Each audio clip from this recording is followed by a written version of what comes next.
is Giovi from Fadeaway J Films. Some of you remember me from the Bullpen Cafe. Some of you were guests on the Bullpen Cafe.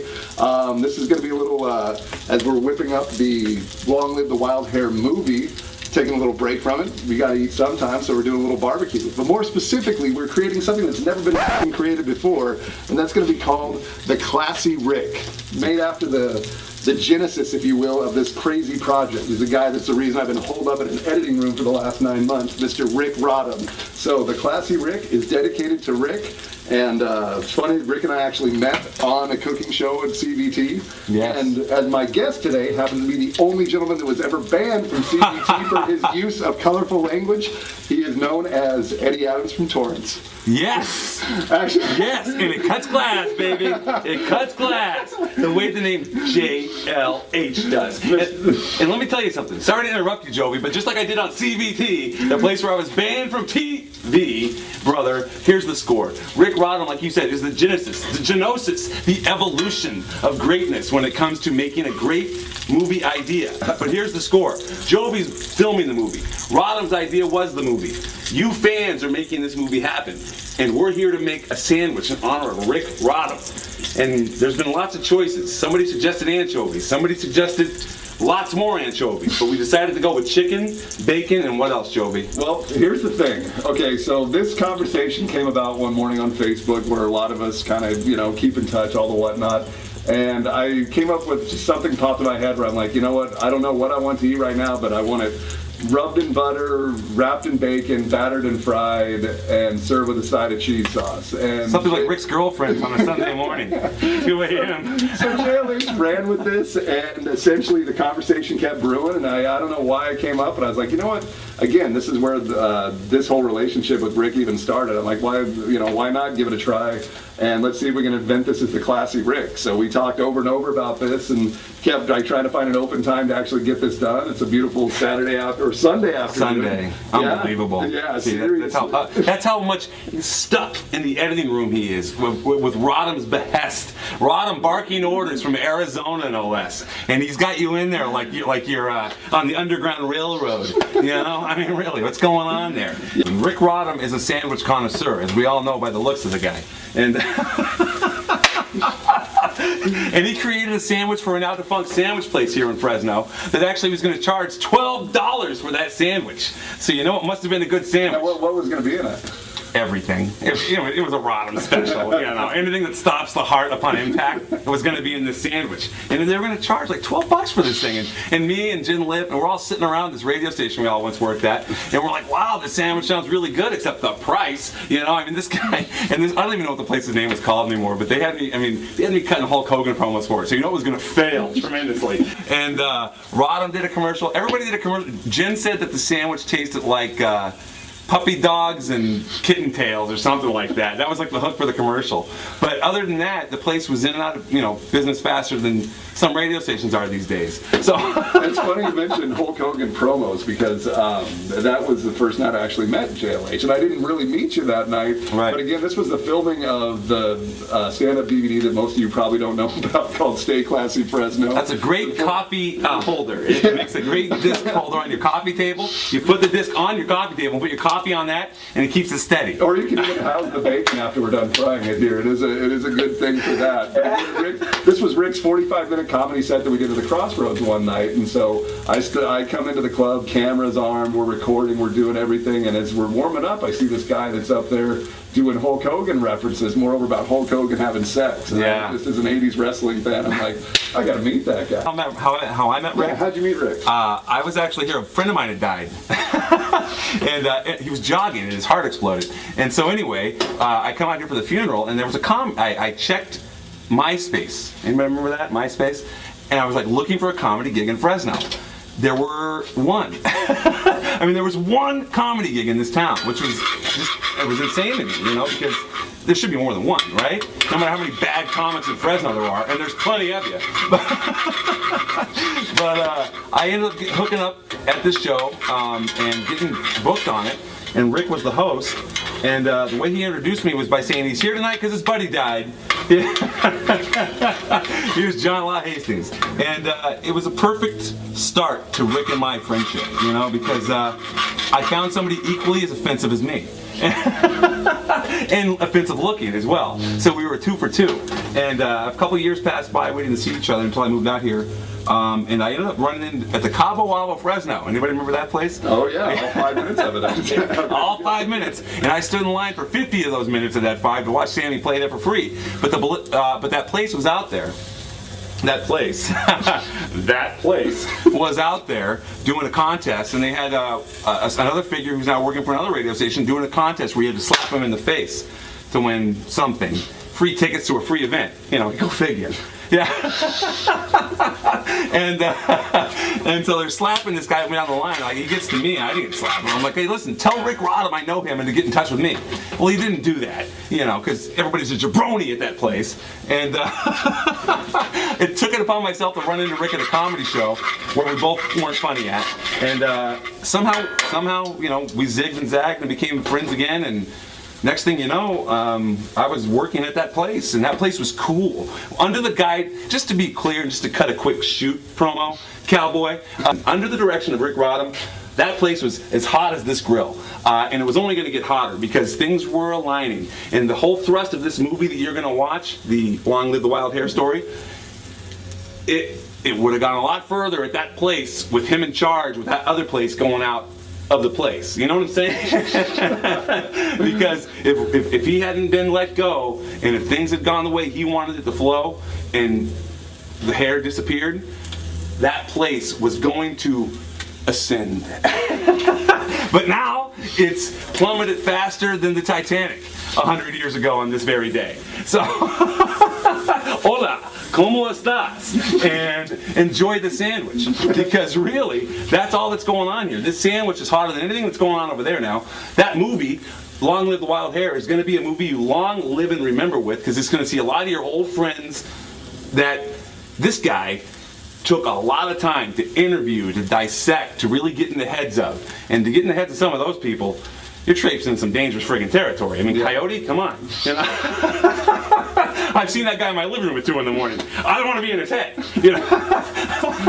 Well, and you yourself are in it as well with a little clip. You know, we had to go from some of the fans' perspective. Admittedly, we couldn't get all of you fans in there because, again, telling the story, even from the perspective of the people that we got, you know, we didn't get everybody, but we got a good cross-section of it. We have a strong cross-section. We've got, you know, Chris Daniel and Jen Lipp and E. Curtis Johnson and Coyote, Skippy, Doug and the Rev. We've got members of the Meat Shop. There's a lot of stuff going on in there, guys. But again, Brad Giza. Yeah, Brad Giza. How can I forget? How can I forget? I was just editing some euphemisms the other day as we speak. And again, it's kind of reflective of that radio station. Just an amazing cast of talent. It's funny, where we're filming this, just standing a couple feet over there is from where Rick actually came up with the idea and proposed it to me. We just finished with the Stay Classy Fresno thing. Yeah. We were standing out here back one night, and he's like, well, what are you going to do next? And I'm like, well, I don't know. Wasn't he drunk and peeing against the fence? He's like, hey, Giovi, I got an idea. It says something about a radio station, right? I mean, it's pretty much that. Yeah. That's his best thinking. And he said, how'd you like to tell the story of KRZR? And I said, let's do it. You yeah. know, I didn't even flinch because I was like, it was part of our childhood. It was part of growing up and being a teenager in this town and having people on the other end that were doing what they did. You know what I mean? It was a special time and place. And so, again, it's because of that, because of the past 9 months that I'm making you this gut-busting meal that I wish I could throw through the camera and right into your lap, Rick. But again, you'll have to wait till you get here for the June premiere to maybe we'll whip up a classy Rick for you at that point. To bring you guys up to speed of actually what we're doing here on the back grill is we've actually taken some of the grease that the bacon was frying in, and we took the bacon out for a few minutes. We added some flour, kind of made a simple roux-like material that now we're going to actually add a little bit of milk into to kind of get this as the start of our gravy, so to speak. And because what we're going to do is, when the Classy Rick is all done, when we have this chicken done, is we're actually going to go ahead and we're going to put a little makeshift cheese sauce on here that's going to be poured on top of the whole thing. Like, the one part of this that you guys didn't actually see that happened off camera is that I made a couple of waffles. I just did a basic standard like waffle iron recipe, but the catch to it was that I dumped a whole bunch of Frank's Red Hot sauce into it. So there's going to be spicy waffles, chicken breast, cheese sauce, crumbled bacon on the top. That's the Classy Rick. So Can we again, change the name of it from Classy Rick to you don't want Rick in your house after he eats this? let me ask you, Joe. Yeah. What, as a KRZR listener or a listener of this famed radio station that we're not mentioning anywhere in the promotional materials whatsoever, As a Wild Hare listener. what was your your favorite bit? Oh man, you know, it's not so much the bits with them. What it really was for me was I heard Jen Lip and Chris Daniel doing, you know, the morning show, and for whatever reason, they had this ability to stretch breaks. They were doing stuff that a lot of they weren't. They were restricted by a format, but they broke the molds. You know, they broke the restrictions. They went longer than they should have. They said stuff they shouldn't have. They played Dennis Leary, I'm an asshole. I mean, you know, they did things that were for this town. You know, for this conservative town, were very out there. Yeah. And that was in its early stages. I mean, I was out of town for the whole stretch of things that are covered in this movie, and I only heard about them upon returning, or people, you know, the story I read about Chris Daniel talking about the guy diving in the bed of crap. Coming soon. And finishing fourth. I mean, come on, man. I mean, dude, you don't get that anymore, you know? But hearing about that, you're like, that's radio. KRZR had you diving into feces, and that was okay. And you won prizes, they were terrible prizes. It was like a bumper sticker. Here, you didn't win the big prize, but we're giving you a bumper sticker, you know, with, you know, Joe's Video Store on the back, 2 for 1 on VHS cassette tapes. And there were people that were happy with that because Chris Daniel gave it to them.